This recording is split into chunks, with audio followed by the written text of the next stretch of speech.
قسطوں کے کاروبار کا حکم۔ محمد فرقان لکھنؤ سے پوچھتے ہیں قسطوں پر لین دین کرنا کیسا ہے؟ مثلاً کوئی موبائل قسط پر لیا تو کیسا ہے؟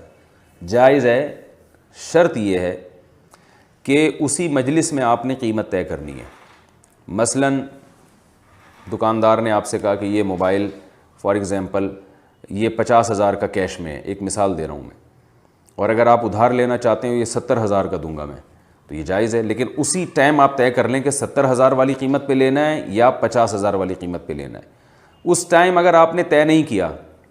اور آپ اگلے دن آئے اور یا اسی وقت آپ نے کہا چلو ایسا کرو کہ یہ 50 تو رکھو ابھی اور موبائل میں کل آ کے لے لوں گا، اگر میں کل پیسے لے آیا تو یہ موبائل دے دینا، ورنہ پھر میں موبائل تو پرسوں لے جاؤں گا اور پھر 20,000 اضافی تو میں بعد میں دے دوں گا۔ یہ کنفیوژن کے ساتھ جائز نہیں ہے۔ یا آپ نے اس نے کیش موبائل آپ کو پکڑا دیا اور اس نے کہا قیمت کے بارے میں ایک دن کا تمہیں موقع ہے، کل اگر پیسے لے آئے تو 50 اور اگر کل نہیں لے کر آیا تو پورے 70 لوں گا، تو یہ بھی جائز نہیں ہے۔ یا اس نے 70 میں طے کر دیا لیکن یہ کہہ دیا کہ اگر ٹائم پہ قیمت ادا نہیں کی تو یعنی اگر پیمنٹ کا جو ٹائم میں نے متعین کیا ہے 70,000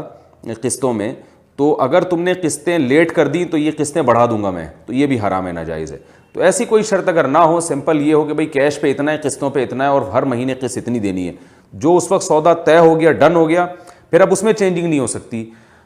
تو یہ پھر قسطوں کا یہ والا کاروبار جائز ہوگا، ادروائز یہ جائز نہیں ہے۔ یہ بھی نہیں ہو سکتا کہ آپ نے 70 طے کی اور اگلے دن آپ آئے کہ بھئی یہ ایسا کرو 70 کے بجائے 60 کر لو، میں ایک قسط میں ایڈوانس دے رہا ہوں، تو یعنی مجھ سے جلدی پیسے لے لو اور قسط وہاں سے گھٹا دو، یہ بھی نہیں ہو سکتا۔ جو قیمت طے ہو گئی اب وہ ہمیشہ کے لیے ہو گئی۔